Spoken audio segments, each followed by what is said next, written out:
Shalom saudara dan saudari, bertemu kita kembali dalam santapan firman Tuhan Selasa 19 September 2023. Dan Injil yang akan kita dengar pada hari ini dipetik dari Injil Lukas bab 7 ayat 11 hingga 17. Bersama kita mendengarkannya. Tuhan beserta kita, sekarang dan selama-lamanya. Inilah Injil Yesus Kristus menurut Santo Lukas. Dimuliakanlah Tuhan. Pada suatu ketika, pergilah Yesus ke sebuah kota bernama Nain. Para murid serta banyak orang pergi bersama dia. Nah, ketika ia mendekati pintu gerbang kota, ada orang mati diusung keluar, yaitu anak laki-laki tunggal seorang ibu yang sudah janda. Banyak orang kota itu menyertai janda tersebut. Melihat janda itu, tergeraklah hati Tuhan oleh belas kasihan. Lalu Tuhan berkata kepadanya, "Jangan menangis."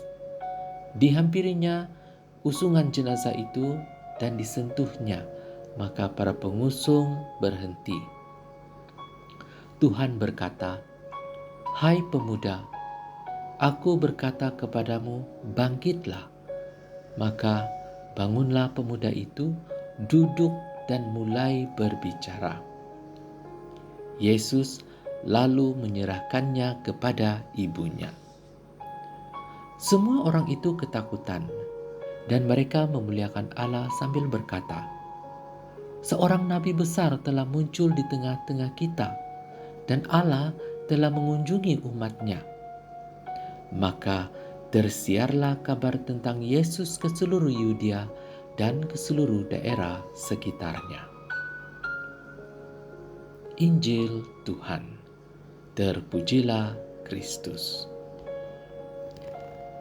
Saudara dan saudari, pada hari ini kita mendengar kisah yang penuh dengan kasih sayang dan kuasa Tuhan kita.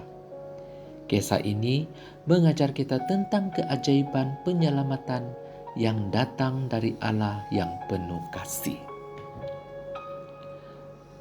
Nah, melalui cerita ini, pesanannya adalah jelas, di mana Allah adalah Tuhan yang menghidupkan. Dia adalah sumber kehidupan dan kebangkitan. Di tengah-tengah kehidupan yang penuh dengan kesedihan, kehilangan, dan penderitaan, kita dapat mencari penghiburan dan harapan dalam Allah.